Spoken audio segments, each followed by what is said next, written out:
Boa noite a todos, né? Sejam bem-vindos à nossa sexta aula do primeiro módulo e a última aula deste módulo, né? Que é o módulo 1. Hoje vocês também tiveram um pouquinho da última aula com a professora Dora. Eu acho que ela vai postar para vocês a aula posteriormente na plataforma. Mas por problemas com conexão de internet, então peço desculpas também já em nome dela. Eu sei que ela explicou lá no grupo, mas de repente, se alguém não chegou a ver, foi esse o motivo dela não estar aqui na sala. Hoje a gente vai continuar com o nosso assunto de vendas. Nós já viemos trabalhando aí empreendedorismo, diversos conceitos, a gente entendeu o que é uma startup, o que é regime tributário, o que é porte de empresa, a importância de um contador, a importância de um controle dentro da nossa organização. Tudo isso nós já conversamos também sobre o que é marketing, como que a gente deve fazer marketing.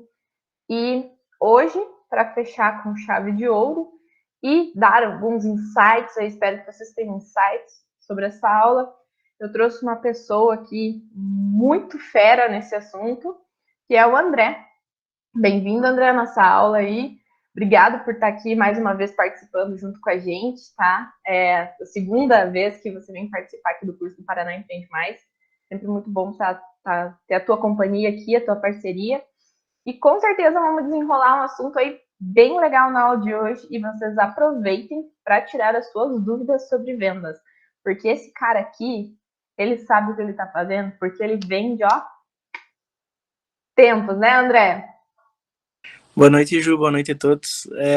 Fiquei estranho a gente escutar palavras muito boas da gente, né? Mas eu brinco com todo mundo e brinco com o meu chefe hoje, que eu não sei fazer outra coisa a não ser vender. Então, alguma coisa a gente deve saber nesse meio termo aí. E com certeza, né, vendas é o caminho para tudo. Empresa que não vende, quebra. E a gente não só, eu acredito, tenho certeza que você concorda comigo, que a gente não vende só no meio empresarial, a gente vende a nossa imagem, a gente vende a nossa amizade, a gente vende a nossa companhia para os nossos familiares, né? Nós temos que nos promover o tempo inteiro. Então aí está uma coisa que a gente precisa enxergar também como um facilitador para melhorar em vendas, né? Uma certa experiência que às vezes a gente acha que não tem bagagem e tem essa bagagem. Então, deixa eu apresentar aqui para vocês quem é o André, né? Antes de eu ficar aí falando, né? Porque vocês sabem quem eu sou. Bom, o André, primeiro de tudo, fomos colegas de faculdade lá na Unicentro. Ele também cursou Ciências Contábeis. Vamos para a trajetória do André, né? O André é vendedor na Vivo. Ele foi vendedor na Vivo lá de Irati, de 2019, passou para ser gerente geral da Vivo. Isso em 2019, né, 2020. Gerente geral depois do grupo Aleia, e hoje ele é supervisor comercial neste grupo Aleia, né? Anteriormente você era gerente ali, vendedor da Vivo para pessoas físicas, né? Hoje é para PJ. Então, é o B2B aí. Eu não atualizei meu currículo ali, mas a última experiência que eu tô hoje, ela não é mais na Alia, né? Mas em outro grupo da Vivo, mas é a mesma coisa que você falou, só troca o CNPJ mesmo. Mas também supervisor comercial, né? Sim. Alguma coisa que ficou faltando eu falar? Os cursos que você tem? Bom, vamos falar desses caras aí que você fez curso, né? Vamos mostrar para esse povo que você realmente entende de vendas. O André tem um workshop de liderança com a Carolina Castro, de 2022, então é recente. É o que eu falo para vocês, né? A gente tem que se manter sempre atualizado. Não adianta eu ter estudado lá vendas e marketing em 2015 e dizer que hoje eu estou atualizado. Não funciona bem assim, né? Então, o que mais? O Venda Mais, que é um processo de líderes, em 2021. A palestra do Marquinhos Malaquias, de vendedor para vendedor, o impossível não existe. E tem aí diversas qualidades em proatividade, liderança de pessoas, né? Que são habilidades que um bom empreendedor, e a gente até pontua, né? Um bom empresário tem que ter. gestão de pessoas, assim, saber lidar com pessoas básico, né? Liderança é uma das coisas que mais nós devemos nos aprofundar. André, gostaria de fazer algum complementar alguma coisa? Não, acho que é isso, Ju. Você apresentou muito bem aí, né? É um pouquinho estranho a gente falar da gente, então quando você fala acaba se tornando um pouquinho mais fácil. E aí, ao redor do que a gente for desenvolvendo nessa aula para o pessoal aí, a gente vai lembrando de alguma coisa que a gente não falou, vai lembrando de algum insight que a gente não teve. Então, durante a aula aí, a gente vai se complementando. Então, beleza, vamos lá, né? Gente, hoje a gente quer conversar aqui com vocês principalmente sobre rapport, né? Sobre vendas, e aí essas ferramentas de programação e neurolinguística, entre elas a gente tem o rapport. Tem rapport, tem a suite, tem a ancoragem, mas assim, rapport é uma das mais que trazem mais facilidade para a gente se comunicar com os demais, né? Para a gente conseguir.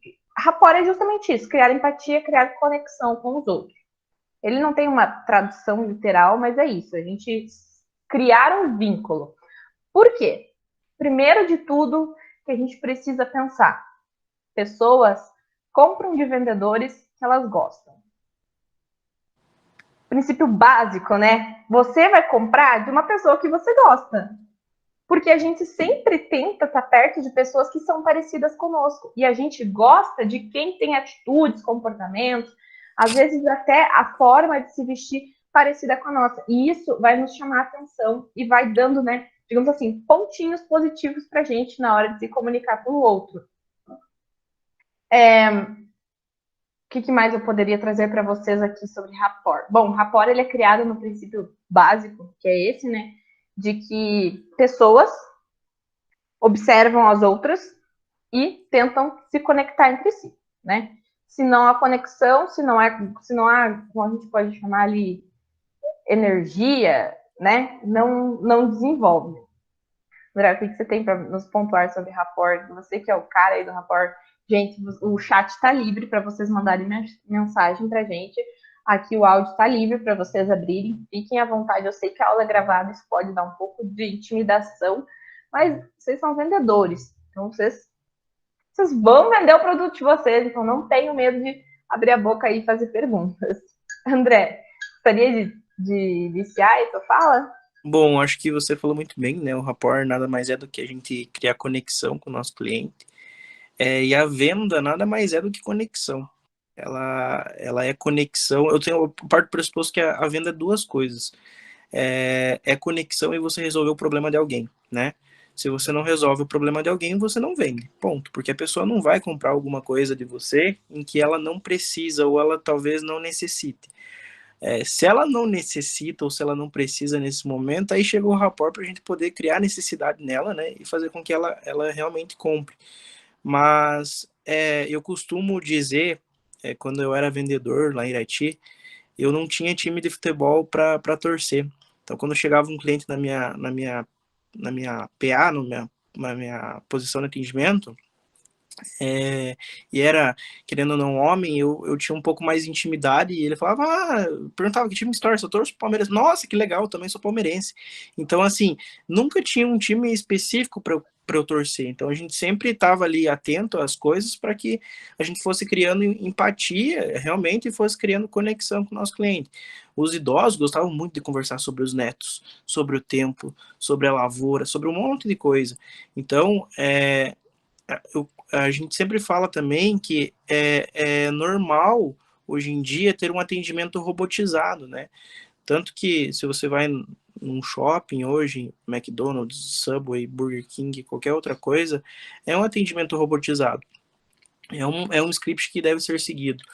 E sem contar que também a gente está trazendo o atendimento para a era digital, a gente está trazendo para o WhatsApp, está trazendo para o Facebook, para o Instagram, e acaba sendo robotizado de novo. Então, quando você quebra essa barreira do robotizado, é muito importante para o cliente e para você que está realizando a venda, porque acaba se tornando algo mais íntimo, né? Eu acho que a questão é justamente essa, criar intimidade com o cliente. Então, por exemplo, a Júlia. A Júlia, eu sei que ela é lá de Sertão Santana, do Rio Grande do Sul. Então, qual que é a primeira coisa que eu faria se eu fosse vendedor para vender alguma coisa para a Júlia. Eu ia perguntar qual que era a erva mate que ela tomava no chimarrão dela. Então, são algumas situações que a gente vai criando com o nosso cliente, intimidade, vai criando confiança, porque é importante também, né? Como você falou, o cliente só vai comprar de quem ele gosta, ele jamais vai comprar de quem ele não gosta. Eu sou mesmo assim. Se eu não gosto da pessoa, eu viro as costas, vou para outra loja, nem que seja o dobro, eu compro lá, mas não compro na pessoa que eu não gosto ou na pessoa que eu fui mal atendido. Então, é justamente isso, criar intimidade e confiança com o nosso cliente. Principalmente, né, porque eu já comentei em algumas aulas anteriores, mas os produtos estão muito parecidos. Lá nas primeiras aulas, eu lembro que eu trouxe para vocês aquele mapa da globalização. A gente compra com facilidade pela internet aí, nunca viu a cara do vendedor nem nada, o produto é parecidíssimo. De como eu, na minha cidade, na minha região, vou convencer, né, vou atrair clientes ali daquela região para dentro do meu negócio. Que o produto que eu vendo, às vezes, ele está financeiramente mais caro do que o produto do cara que entrega com uma caixa na porta da tua casa. Qual que é a diferença? Atendimento. Vamos pensar numa roupa. Você vai destacar que no teu negócio você vai estar sentindo a roupa, o tecido. Você vai destacar que você tem pessoas para te dar suporte ali, pessoas para te dar apoio, te dar dicas de beleza, né? Do que fica melhor, do que fica pior. Você vai criar essa conexão, essa amizade. Eu lembro que eu já falei para vocês também do fato de eu ter ido lá para Irati para fazer meu cabelo lá em Irati.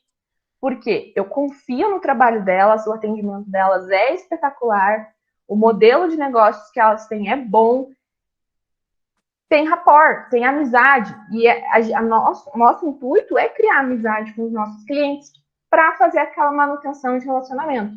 Não é só a conquista, né? É a retenção também. E aí, lembram lá que eu falei para vocês nas outras aulas também?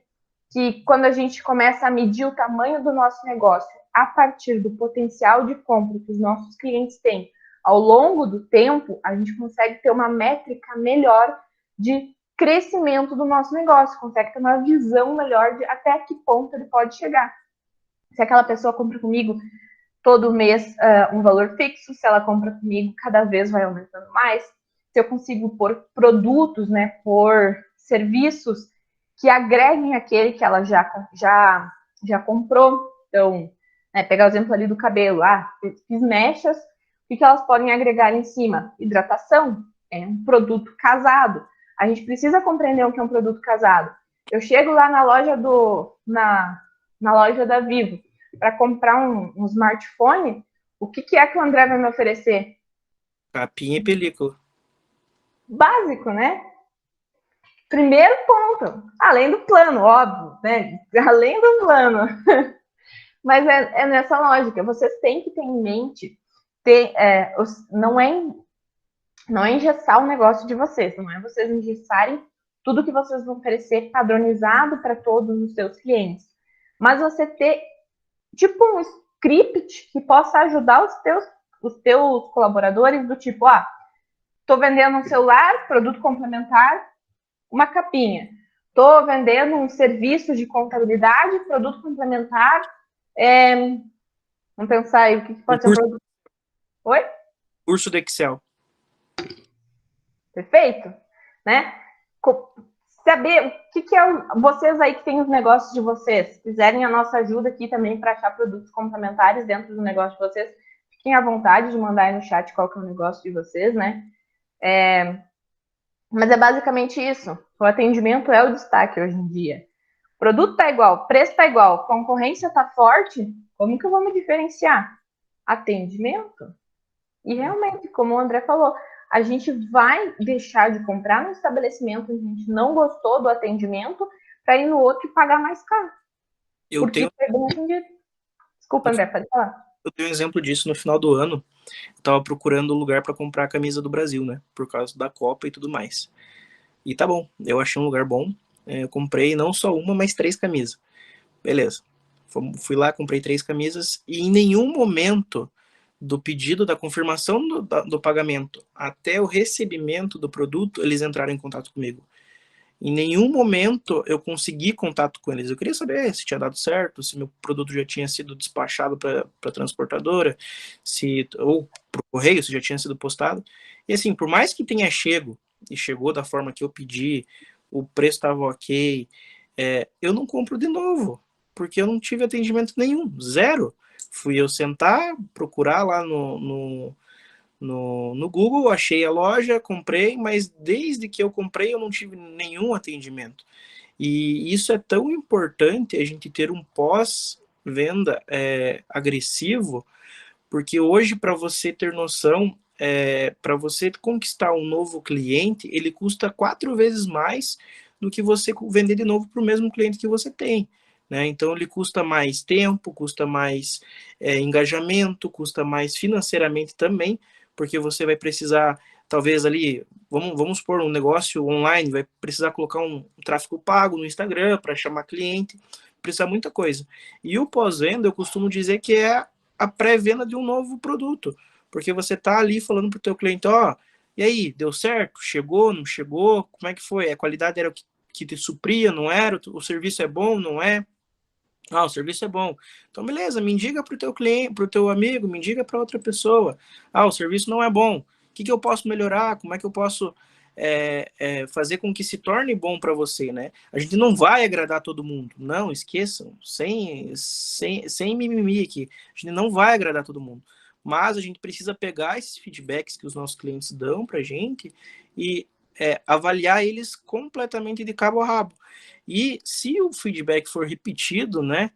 Ou se um feedback for igual de um para outro, opa, então não quer dizer que seja algo que só uma pessoa está sentindo. Não é só um problema, é um problema geral da tua empresa, é um problema geral do teu serviço às vezes. Outro ponto, né? A gente não pode esperar como vendedor que para ter sucesso, que para ser um bom vendedor, a gente tenha que ter sempre sim, né? O vendedor, a maior parte do tempo, ele está recebendo não. E é normal, a gente não pode deixar se abalar por conta disso. Meu Deus, alguém me disse não. Ah, não vou vender mais nada hoje. Não estou num bom dia. Tomei 3 não, não é hoje que eu vou vender. Não funciona assim. Vocês imaginem lá, né? Eu trago o exemplo aí do corretor de imóveis. O cara pega 10 clientes no mês, vamos supor. E aí ele oferece, leva e vai de um lado e vai para o outro, mostra uma casa e prepara outra casa e pega uma chave. Todo um trabalho, todo um serviço e não fecha nenhuma venda. Mas ele continua alimentando ali aqueles 10 clientes. Dali 3 meses, dali 5 meses, um desses clientes vai lá e fecha a venda. Gostou. O que ele vai fazer? Ele vai contar automaticamente, né? Quando a gente tem um bom atendimento, a gente conta para quem a gente convive. A gente vai contar, ó, eu fui com fulano, você quer o contato dele? Eu te passo. Porque ele atende muito bem, bem dedicado. Isso entra naqueles nossos drivers de consumo. Um dos maiores drivers de consumo que nós temos é a opinião de pessoas próximas da gente.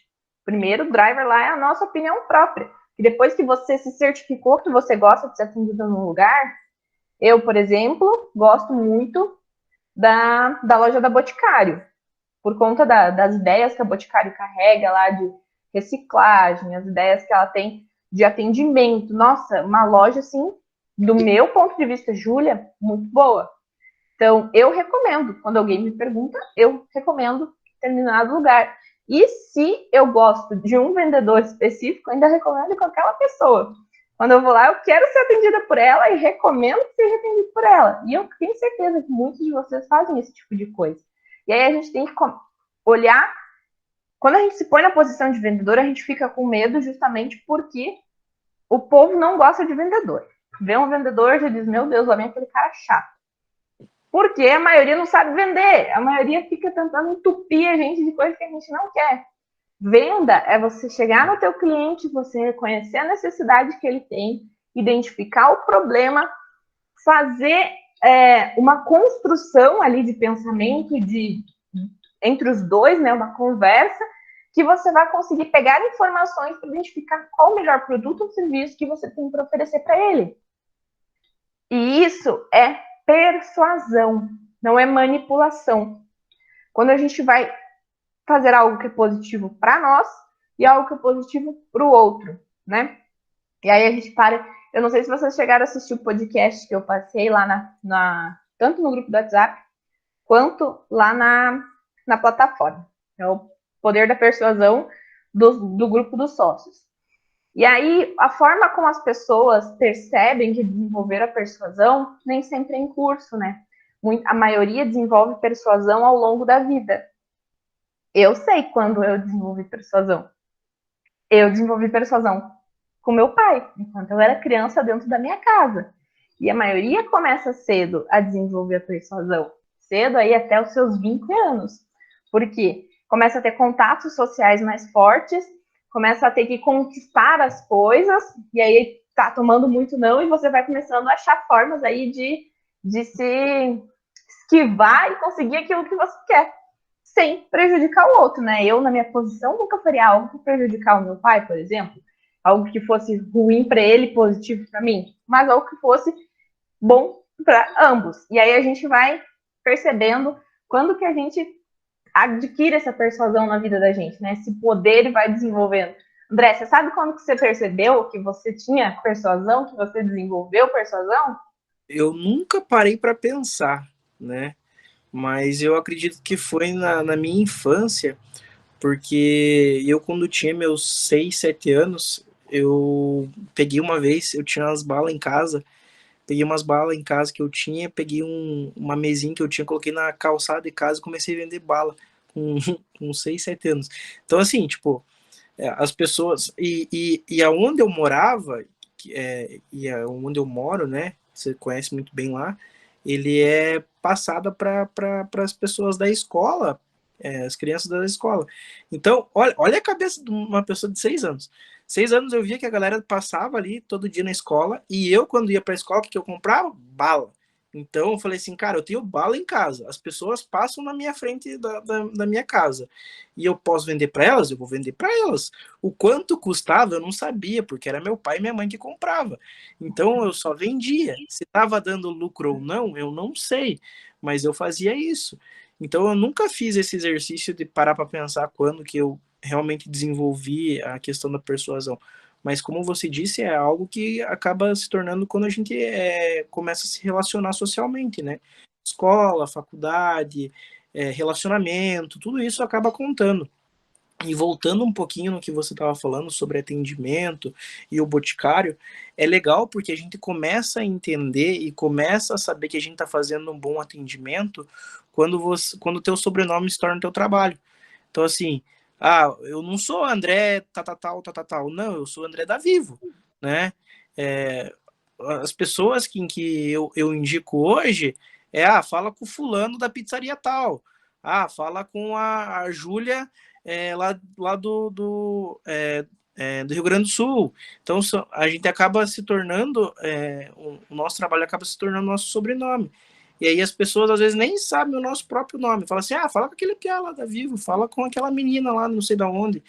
Essa pessoa aqui lá no Boticário era boa, então fala com ela. Então, quando a gente cria esse sobrenome, é muito importante a gente criar isso, porque é isso em que realmente vai fazer a diferença de se tornar um bom vendedor e uma pessoa que só te empurra as coisas, como você muito bem falou. É a questão da tua confiança, como eu falei lá no começo. Quando você começa a vender mais produtos, mais serviços, mais qualquer outra coisa, você acaba se sentindo mais autoconfiante. E as pessoas acabam vendo isso em você, acabam vendo isso num vendedor. Você prefere comprar alguma coisa de uma pessoa que vai falar assim, eu tenho aqui um álcool para te vender, como é que você tá, não sei o que lá, olha aqui e tal.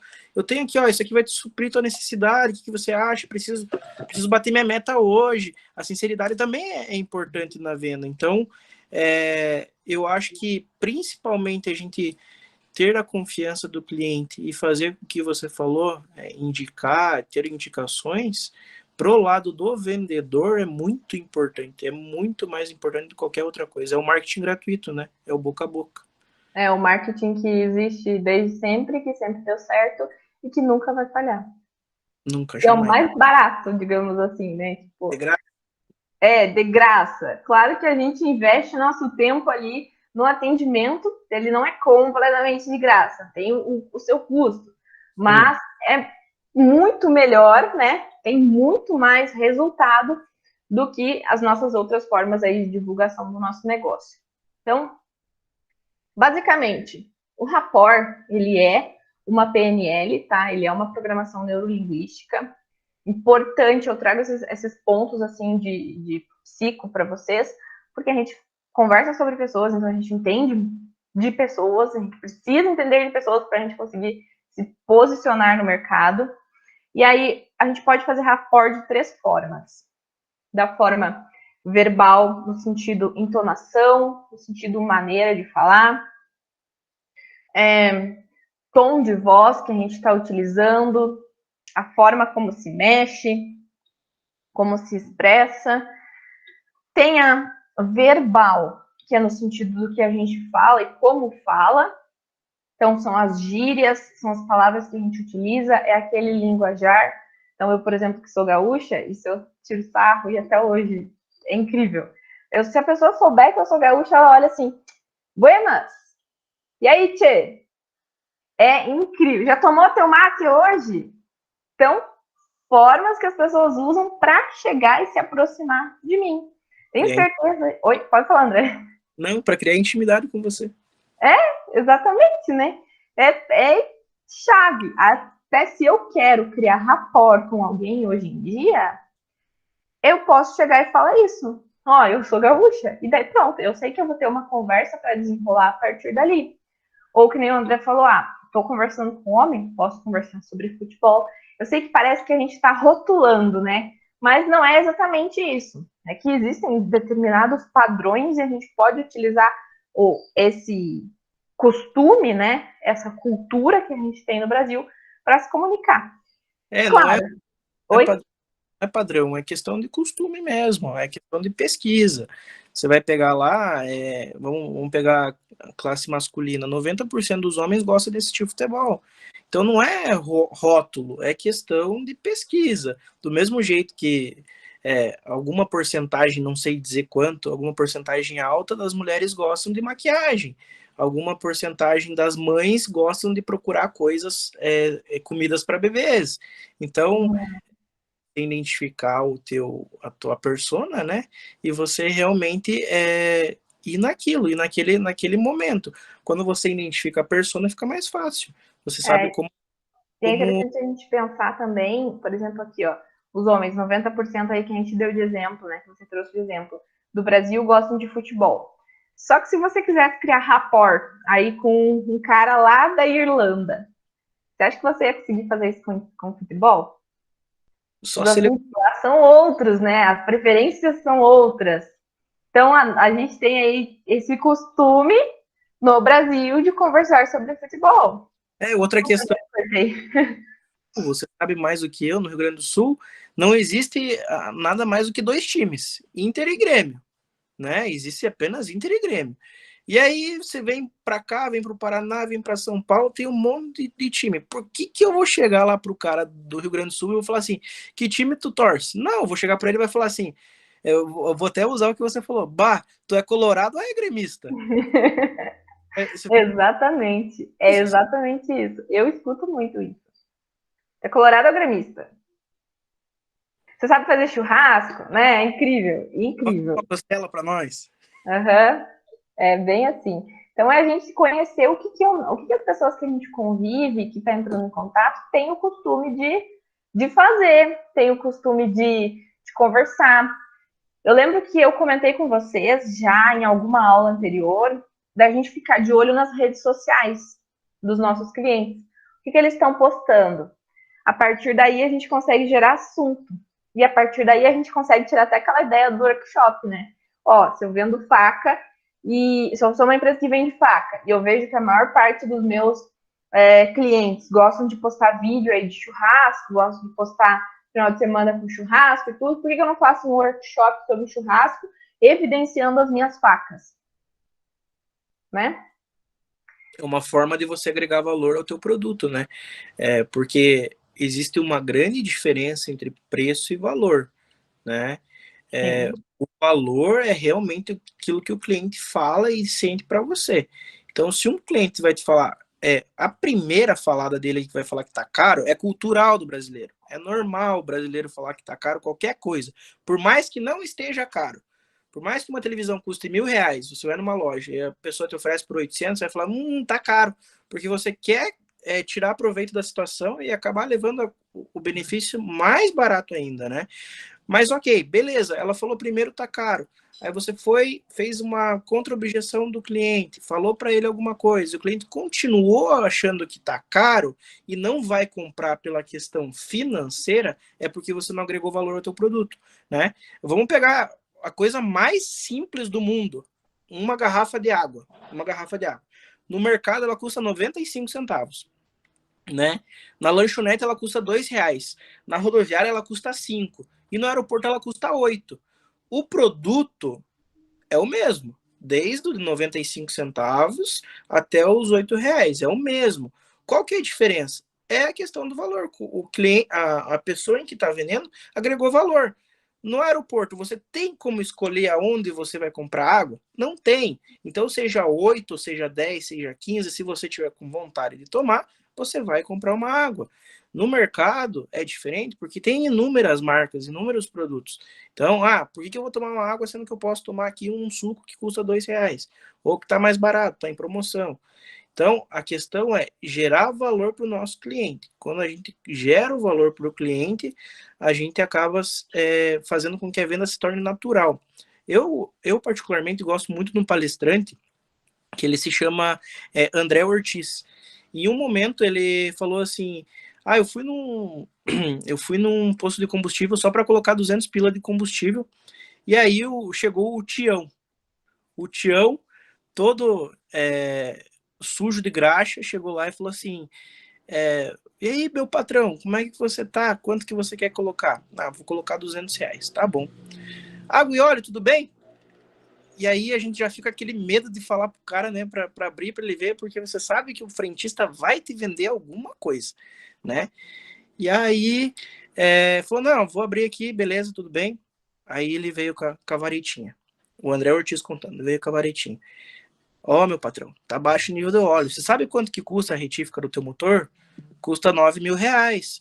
Não é por 250 que você não vai trocar o óleo. Então, o que ele fez? Ele gerou o valor do cliente. Falou, por 9.000 você vai ter que trocar o teu motor, ou você pode fazer por 250. O que você prefere? Então, vai lá, troca o óleo. Beleza, trocou o óleo. Daí veio o Tião de novo, com 2 paletas do para-brisa na mão. Meu patrão, olha, presta atenção. Você sabe quanto que custa o para-brisa do teu carro? Em torno de uns R$ 3.000. Não é por R$ 90 que você vai deixar com que isso aconteça. E aí ele falou, não, vai lá, beleza. Moral da história. O André Ortiz gastou 600 pila lá, e ele foi só para gastar 200, né? E aí chegou no momento dele ir pagar, ele foi perguntar quem que é o gerente do Tião, porque eu preciso falar com esse cara. E o André Ortiz é uma pessoa que desde os seus 20 anos trabalha com vendas, ele tem hoje 55 anos. Então, se tem alguém que sabe sobre venda, é o cara. Beleza. Falou assim, aí chegou o gerente, né? Aí o gerente até deu risada. Quer dizer que você foi atendido pelo Tião. Então aqui a gente tem a seguinte frase: foi atendido pelo Tião, se ferrou, porque realmente ele vai te vender tudo que precisa. E aí não é aonde você tá, mas é o que você faz. O produto mais vendido é o mais oferecido. O Tião hoje lá na rede Petrobras, né, na rede BR, ele tem inúmeros números. E o Tião é um frentista de posto que ganha R$ 8.000. Então, ele ganha R$ 8.000 por conta do quê? Porque ele oferece os produtos e acaba ganhando a comissão daquilo. Então, não depende do que você vende ou o que você está precisando fazer, mas sim da tua intensidade com aquilo. O Tião entendeu que precisava vender tudo, foi lá e falou assim, eu vou vender, só que eu vou criar o quê? Vou criar uma intimidade com o meu cliente. Vou mostrar para ele que se ele não comprar de mim, ele vai gastar muito mais. Isso me fez lembrar uma fala do Thiago Nigro que eu estava assistindo ontem, né? Eles estão com... É um podcast que eles têm no YouTube, que é o Conselho. E aí, Thiago Nigro trouxe. Às vezes a gente acha que o produto é ruim ou o serviço é ruim, porque a gente criou um produto, criou um serviço e ele não está sendo vendido, ele não está saindo. E aí a gente já culpa o produto. É um dos primeiros erros que a gente pode cometer, culpar direto o produto. E às vezes a culpa é nossa, né? Que não estamos oferecendo o suficiente ou oferecendo da forma certa.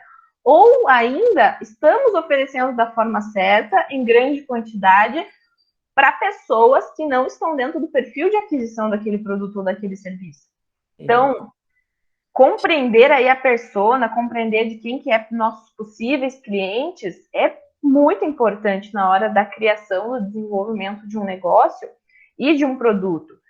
Quando a gente vai fazer lá o marketing, vai pôr no mercado, eu espero que vocês tenham assistido aí os vídeos que eu mandei das Havaianas.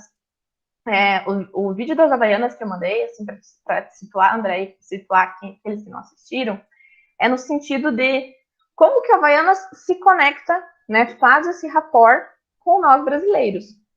Um vídeo da Havaianas, por exemplo, é a moça escolhendo Havaianas e ela olha uma, olha outra, vem um rapaz e pergunta, posso te ajudar?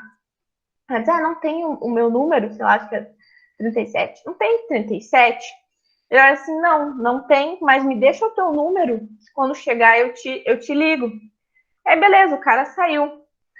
Daí veio uma vendedora, chegou nela do lado, essa moça chegou do lado, posso te ajudar? Dela assim, não precisa, aquele moço já me atendeu. Aí a vendedora olha, mas ele não trabalha aqui. Daí ele olha assim, tipo, te ligo depois, sabe? E aí é isso. Quando a gente olha aquilo, a gente brasileiro, com nosso jeitinho assim, espertalhão, né? Jeitinho de dar cantada aí no pessoal, a gente acha muito legal a propaganda. A gente se agrada com a propaganda.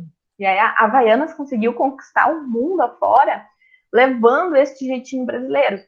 Quando a gente olha lá o letreiro da Havaianas, a gente olha aqueles painéis cheios de Havaianas penduradas. É muito comum que as bordas do painel sejam o calçadão de Copacabana. E aí a gente consegue já relacionar só de bater o olho ali, calçadão, praia, calor, caipirinha, água de coco, né? Verão, felicidade, risada, pagode, churrasco de domingo, conforto.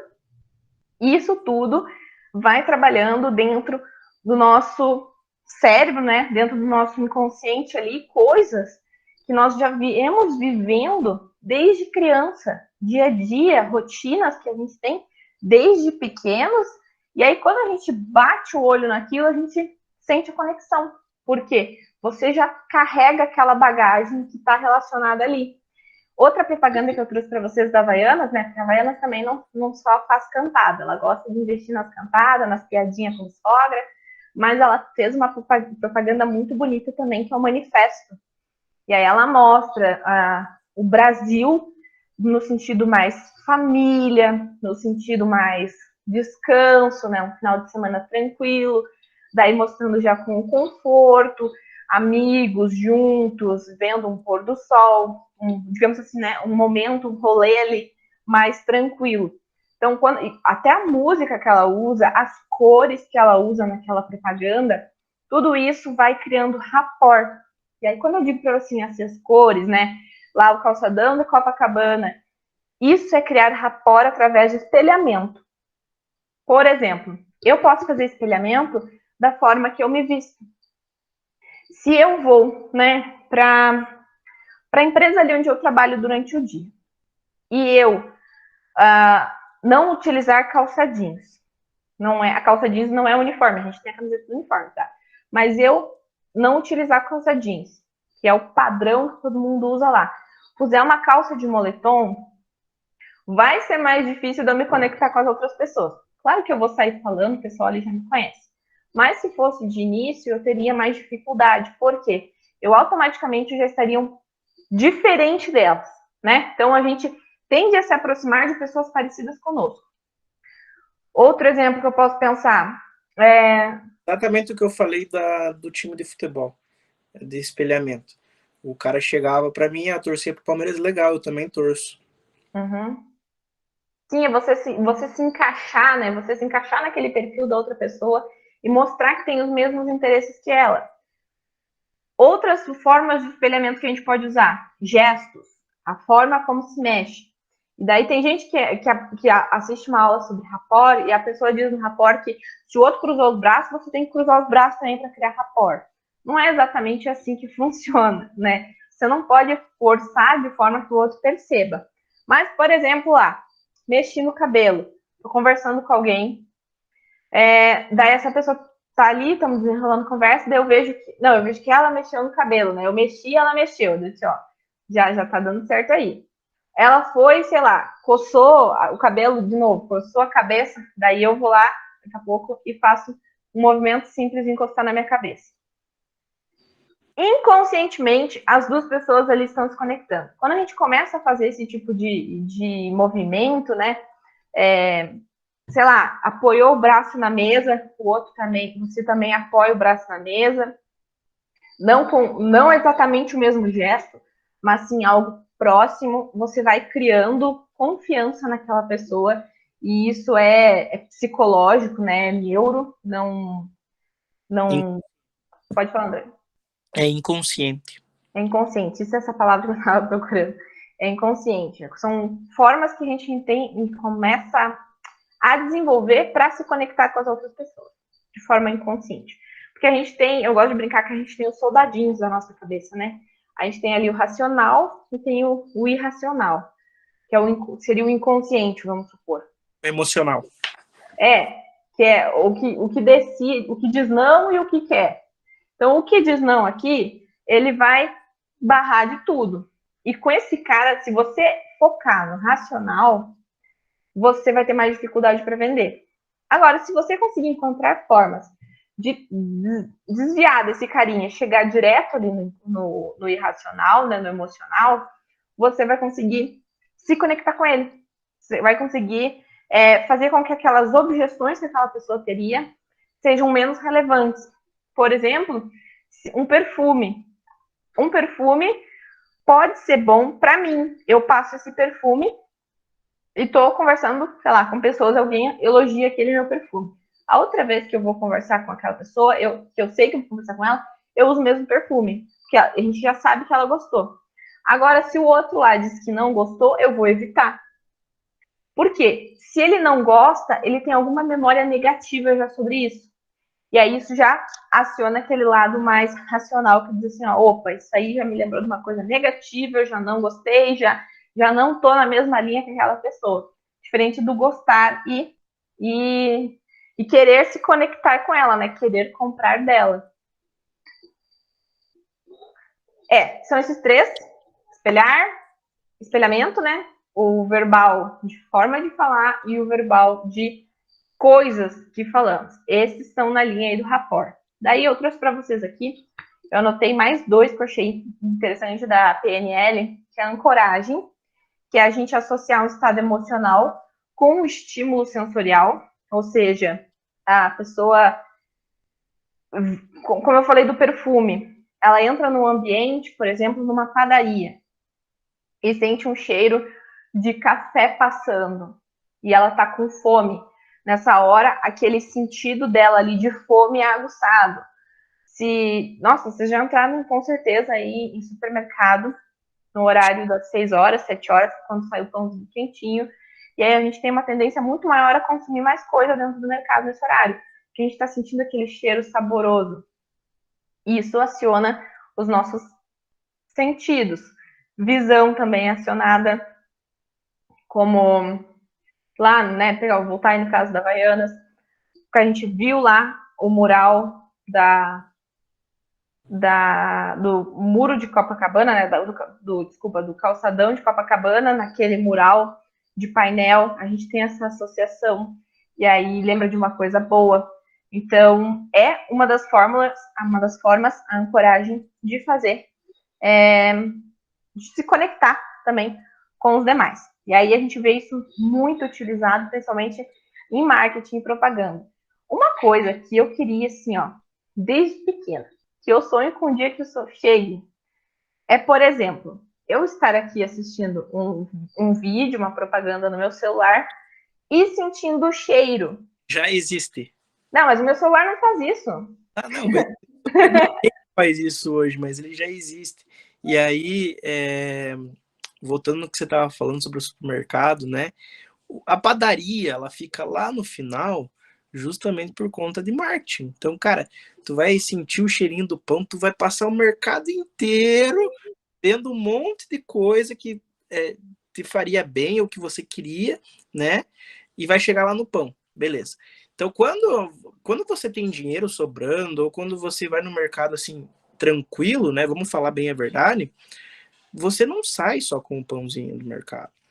Por que os chocolates ficam mais próximos do caixa? Porque o caixa é demorado, então você vai ficar olhando para aquele negócio gostoso. Vai ficar olhando, olhando, olhando. Ah, vou levar.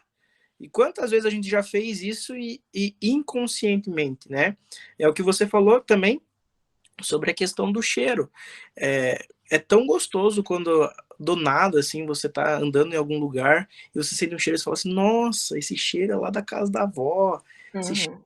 é da casa de alguém, ou esse perfume é de tal pessoa, nossa, essa pessoa me fez tão bem, ou nossa, olha que comida, cheiro de comida de mãe, né? Então, o visual e o cheiro, ele é muito importante. Olfato, né? O olfato também é muito importante, né? É, se vocês forem no mercado, vou voltar porque é o que a gente mais faz no dia a dia, né? As linhas de produtos que são mais vendidas, elas estão sempre no meio, sempre na altura dos nossos olhos. Os produtos que não são mais vendidos, ou eles estão muito acima, ou eles estão muito abaixo. Então, é muito notório quando você vai lá e você sabe disso, que você vai falar assim, nossa, o Omo sempre está no meio, o IP sempre está lá embaixo, o Tixan está um pouquinho acima da zona de conforto, porque é onde a gente se mantém nosso olhar. Isso é errado? Não é, isso aí é só questão de estudo. A pessoa estudou PNL, né, Programação Neurolinguística, e viu que é, quando alguém está mais sugestivo à compra é por conta da visão da visão, do olfato, né? Então acaba uma complementando a outra. Sim, outra coisa, né, que a gente usa aí nos estabelecimentos. Vocês já repararam que o supermercado, né? Voltando ao exemplo do supermercado. Quanto maior o padrão de clientes dele, financeiramente falando, mais liso é o piso. Por quê? Para te fazer caminhar devagar. Você caminhando devagar, você tem que olhar mais devagar as coisas. Aí você vai automaticamente adquirindo mais produtos. É, que daí também a gente tem que pensar no sentido assim, ó, se você tem um supermercado mais simples, você dificilmente vai investir num porcelanato ali, né, por exemplo. Não vai ser a tua prioridade naquele momento. Ela também acompanha uma curva de crescimento do negócio, né, que você possa pôr capital aí para investir. Mas o motivo, né, de ser liso os pisos é isso. É o caminhar devagar, andar devagar para observar mais as coisas. O André falou ali também da padaria no final do supermercado. Reparem que os corredores que ligam até a padaria são os corredores que estão as promoções. Sempre. As principais promoções estão naqueles corredores ali. Porque você vai passar por ali, você vai olhar, nossa, é uma oportunidade única que eu tenho, porque está custando tanto. Ah, eu vou pegar aqui porque vou aproveitar que o preço está isso. E vai indo, vai adquirindo coisa. E daí você, nesse tempo que você está parando e pensando, você vai lembrando automaticamente de outras coisas que faltavam lá em casa. E daí você, eu tenho que passar no corredor do lado, verdade, para pegar tal coisa. E aí vai, diferente do que se a padaria fosse já à direita ou à esquerda, na entrada do supermercado, eles venderiam muito menos. É legal. Agora eu quero que vocês entrem no mercado e observando esse tipo de coisa. Quando vocês forem, vocês vão ficar olhando assim, safadinhos, puseram a Hellmann's bem aqui no meio, na altura dos meus olhos. Mas são coisas que a gente não repara no dia a dia, né? Mas que alguém teve a capacidade de reparar, sentar a bunda na cadeira e estudar. Isso que eu fico mais. Eu acho mais interessante. Porque hoje a gente sabe porque alguém sentou a bunda na cadeira e estudou. Mas. E quem que teve a ideia de fazer isso, entendeu? Esse cara é muito fora da curva. Essa pessoa que pensou, não, peraí, tá muito mais sugestivo aqui, então vamos estudar isso aqui? Não, esse cara é um gênio. É, é a observação. Eu acredito que para a pessoa fazer uma observação dessas, ela primeiro se observou. Porque ela deve ter notado que ela geralmente pega o que está ali, na altura do olho. Então a pessoa, será que todo mundo faz isso? Eu acredito que seja dessa forma que surgem as ideias. Pelo menos as ideias que surgem da minha cabeça, geralmente é me observando. Eu observo padrões de comportamento meu, eu, Júlia, e aí eu começo a observar esses padrões de comportamento nas outras pessoas, para ver se funciona ou se não funciona. Se funciona, aí ó, temos uma teoria Júlia na prática. É mais ou menos isso. Eu acho que também foi nessa linhagem. E provavelmente deve ter sido uma mulher, porque mulher ela acaba sendo mais. Ela acaba sendo. Ela tem. Como que eu posso dizer? Mais observadora. Mais observadora do que o homem. Então, às vezes, o homem, É. a cerveja passa olhando pro chão e vai lá, come cerveja e volta. Né? Mas. E não é preconceito isso, é só questão, né, realmente de bio. Não, isso é tão real que eu visitei a Casa da Moeda e lá, durante a visita turística, eles disseram: todas as inspeções são feitas por mulheres, porque existem estudos que comprovam que as mulheres são mais observadoras e aí vão perceber os defeitos com mais facilidade do que se for homens fazer aquele trabalho. Isso é biologia, realmente. É biologia, não tem como a gente querer bater de frente com isso. É. Não é que é todo mundo que vai se comportar assim, mas pegando num grupo, a maioria vai se comportar dessa determinada forma.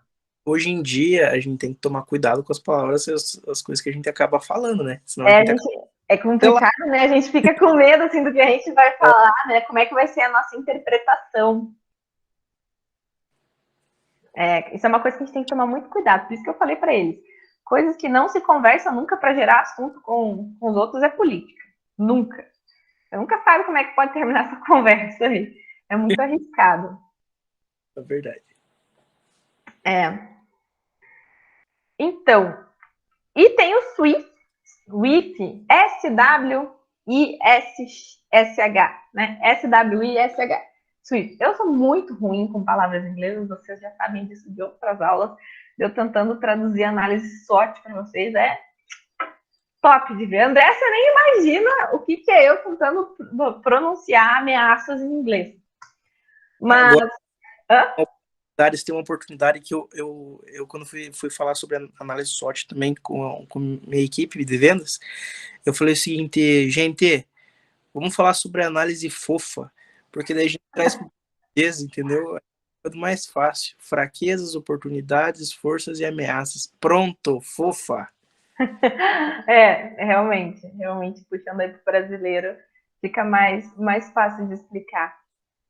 Então, essa Swish, acho que é Swish que deve ser falado, ela é uma PNL que vai focar mais no sentido de sons, sensação e imagem. É muito parecida com a ancoragem. Só que essa daqui, ela vai trabalhar principalmente o teu diálogo interno. Quando você vê aquilo, sabe aquelas vozes da tua cabeça? Eu espero que não seja só eu que tenha vozes na minha cabeça, né? Que não que a metade vai correndo da sala. Mas sabe quando você vai, sei lá, você vai adquirir um carro, né? Vamos jogar aí no carro. Vai adquirir vamos baixar o nível, vou adquirir um tênis. E aí você fica, eu vou comprar esse tênis, mas ele tá custando R$ 250. Não, mas eu quero realmente esse tênis. Mas se eu for na outra lado. Sabe essa conversa que a gente tem dentro da nossa cabeça com a gente mesmo? É esse tipo de diálogo que o marketing e a venda também tem utilizado bastante para conquistar alguém. Só que tentar fazer com que esse diálogo aconteça de forma positiva, né?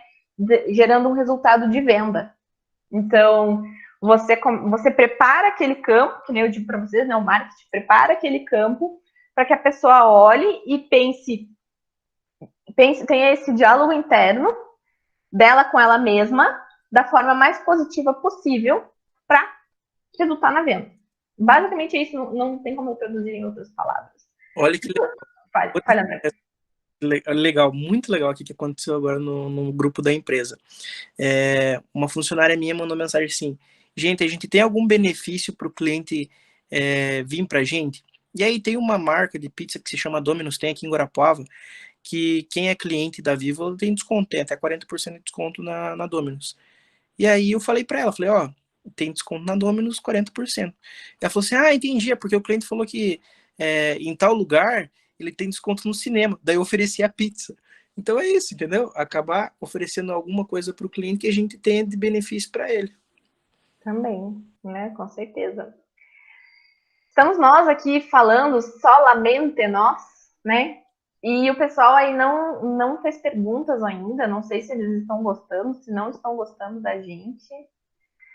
Dúvidas, gente? Fiquem à vontade para fazer perguntas. André, também, se tu tiver aí mais alguma pontuação importante de vendas que tu diga assim, esses caras precisam saber disso? Não, acho que no começo, né, que a venda, ela não é só propriamente você vender um serviço ou um produto, é você saber se vender também, né?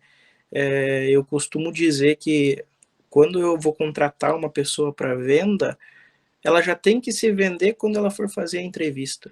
Então já é uma questão de relacionamento, de criar um rapport, de você dar risada com o entrevistador, de alguma coisa, sabe? Então, assim, o Instagram hoje, eu falei na turma anterior com a Júlia sobre isso, o Instagram hoje é uma forma muito necessária para a gente vender nosso peixe, sabe?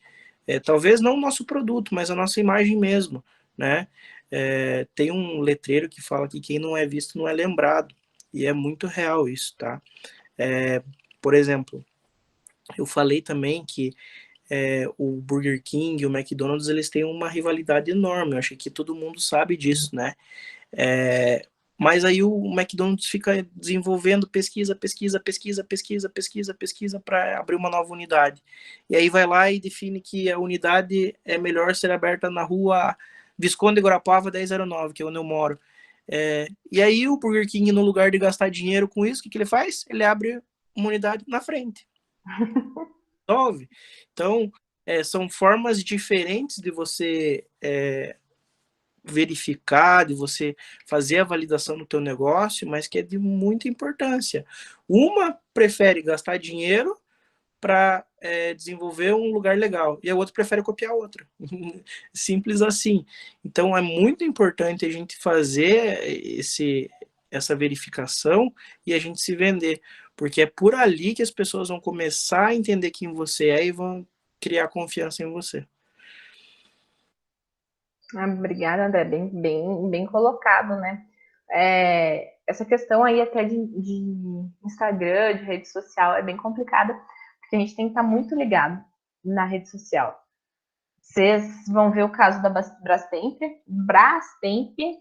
que deu BO com a geladeira do tiozinho. Ele comprou a geladeira, não teve suporte, deu todo um... ficou meses sem a geladeira, entrou na briga. E aí, até que no final das contas, quando aquilo caiu na rede social, ele gravou um vídeo falando assim, ó, Brastemp é um lixo, né? Basicamente o que ele falou, que a Brastemp é um lixo, que não dá suporte, que não estava nem aí com o cliente. Quando isso caiu na rede social, a Brastemp logo já viu, né? Digamos assim, ele, a sua equipe de marketing, a sua equipe de vendas já percebeu, já passou isso para a gerência.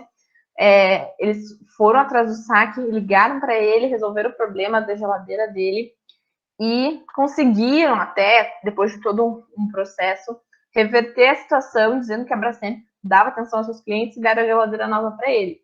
Mas é isso, quem não é visto não é lembrado. Só que quem não vê a internet se queima também. Você tem que estar ligado o que é que os teus clientes estão falando sobre o teu negócio lá.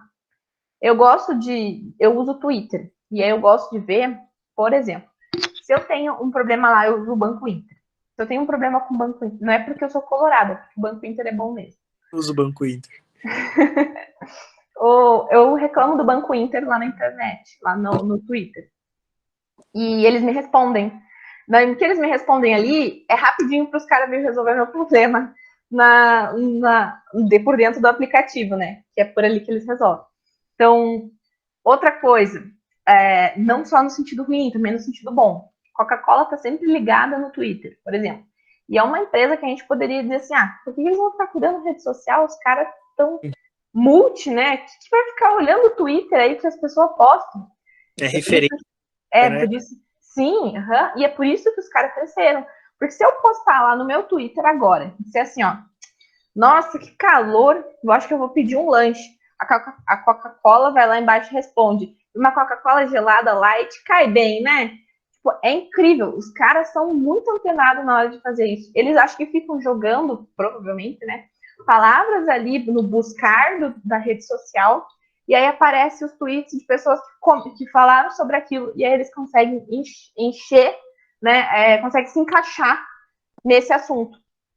E é até legal falar sobre, porque assim, a Coca tem uma pesquisa muito legal que foram lá dos universitários de Harvard que fizeram, que é o seguinte: sempre houve essa competição de Coca e Pepsi, né? Sempre houve. E aí eles fizeram, então beleza, vamos fazer um teste cego para ver essas pessoas o que elas acham, qual que é realmente melhor. Né? E as pessoas no formulário anterior escreveram qual que achavam melhor, e antes de falar, né, as suas preferências, vamos lá, vamos chutar um número aqui, eu não sei exato, mas vamos colocar 70-30, né, que 70% gostaram mais da Coca-Cola e 30% da Pepsi. E aí eles foram vendados e colocaram 2 copos e eles experimentaram o negócio, né. E aí, incrivelmente, esse número se reverteu, né. A Pepsi acabou se saindo melhor do que a Coca-Cola. Só que o que isso tem a ver com o que a gente estava falando? É justamente com a PNL. A propaganda da Coca-Cola é o vermelho, é sempre alegria, sempre família, sempre felicidade, sempre alguma coisa nesse sentido. E hoje, se você olha na televisão, qual que foi a última vez que você viu um comercial da Pepsi? Eu, André, não lembro.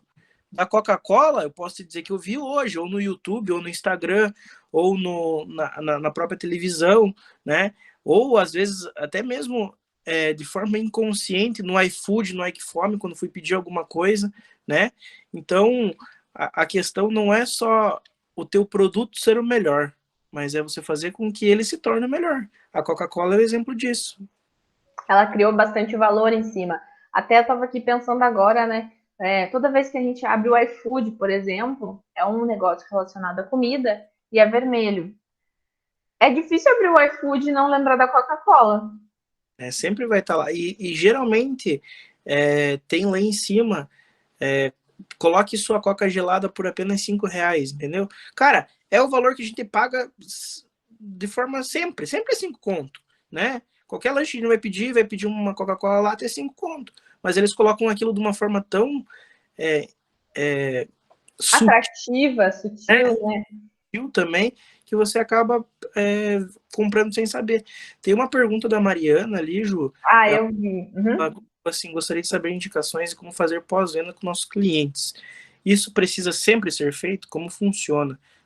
Indicação de livro nessa área, podcast ou pessoas da área que são de influência? Respondendo a tua pergunta, o como fazer, ele é simples.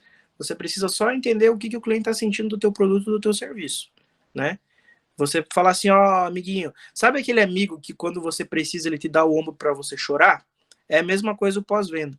Você vai ligar por exemplo, se eu vendi um celular para a Júlia há uns 3 anos atrás. Eu vou ligar para a Júlia e vou falar assim, Ju, e aí, tá gostando do celular? A câmera tá boa? O plano que eu te vendi tá sendo suficiente? Não acabou a internet? Tá conseguindo ligar pro pai, pra mãe lá em Sertão Santana? Como é que tá? E assim, o pós-venda ele não precisa ser feito. E o Mas, pior é que o André faz isso de verdade. assim, eu particularmente não consigo ver se eu fosse assim, se eu fosse não, se eu tivesse uma empresa que vendesse qualquer outra coisa, eu com certeza colocaria um setor de pós-venda, porque como eu falei, ele acaba sendo uma nova venda a partir dali. Às vezes você ganha indicação por ali, ganha qualquer coisa. E aí pessoas que falam sobre isso são todos os profissionais de vendas, sem exceção. Todos os profissionais de vendas falam do pós-venda como uma nova venda, né? Então vamos lá, Thiago Nigro, o Joel J, que era o empresário do Neymar, quem mais? O André Ortiz, deixa eu pensar em pelo menos mais algum aqui, mas o Thiago Concer fala muito sobre pós-venda, ele é sensacional. Se quiser colocar lá pós-venda Thiago Concer no YouTube, você vai achar bastante.